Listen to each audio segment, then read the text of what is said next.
السلام علیکم ورحمۃ اللہ وبرکاتہ۔ میں خدیجہ۔ آج ہم بات کریں گے کمزوری نعمت ثابت ہوئی۔ وہ کیسے؟ گاندھی جی اپنی کتاب تلاش حق میں لکھتے ہیں کہ وہ پیدائشی طور پر بہت شرمیلے تھے اور بہت عرصے تک ان کا یہی مزاج قائم رہا۔ جب وہ تعلیم کے لیے لندن گئے تو ایک ویجیٹیرین سوسائٹی کے ممبر بن گئے۔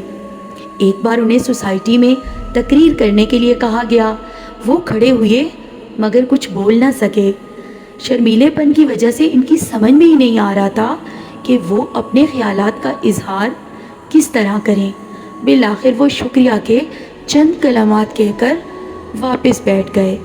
سامعین، گاندھی جی شرمیلے پن کا اظہار کرتے ہوئے لکھتے ہیں کہ ایک اور موقع پر ان کو مدعو کیا گیا کہ وہ سبزی خوری کے بارے میں اپنے خیالات کا اظہار کریں۔ اس بار انہوں نے اپنے خیالات کو ایک کاغذ پر لکھ لیا، مگر جب وہ کھڑے ہوئے تو اپنا لکھا ہوا بھی پڑھ نہ سکے۔ ان کی یہ حالت دیکھ کر ایک شخص اٹھا اور اس نے ان کی مدد کی اور ان کا لکھا ہوا لوگوں کو پڑھ کر سنایا۔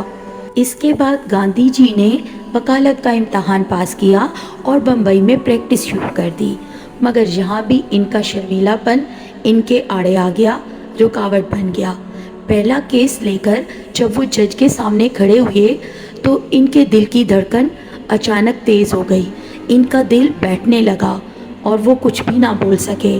انہوں نے اپنے موکل سے معذرت کی اور کہا کہ آپ اپنے لیے کوئی دوسرا وکیل تلاش کر لیجئے۔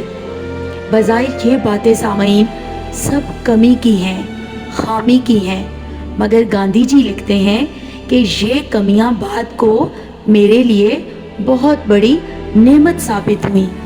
وہ کیسے؟ اس سلسلے میں گاندھی جی کے الفاظ یہ ہیں: بولنے میں شرمیلا پن، ہچکچاہٹ جو کبھی میرے لیے بڑی تکلیف دہ تھی، اب وہ میرے لیے ایک مسرت ہے، ایک خوشی ہے۔ اس کا سب سے بڑا فائدہ مجھے کیا ہوا؟ اس عادت نے مجھے مختصر الفاظ میں بولنا سکھایا۔ میرے اندر یہ عادت پیدا ہو گئی کہ میں اپنے خیالات پر قابو رکھوں۔ اب میں اعتماد کے ساتھ یہ بات کر سکتا ہوں کہ کوئی لا یعنی لفظ، کوئی لغو گفتگو میری زبان یا قلم سے نہیں نکلی۔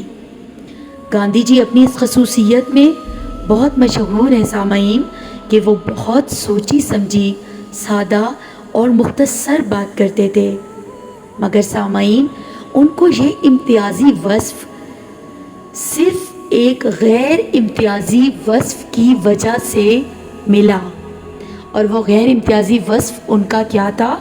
ان کی کمی، ان کی خامی، ان کا بڑا ہوا شرمیلا پن، ابتدا میں جس کی وجہ سے وہ لوگوں کے سامنے بول نہیں پاتے تھے۔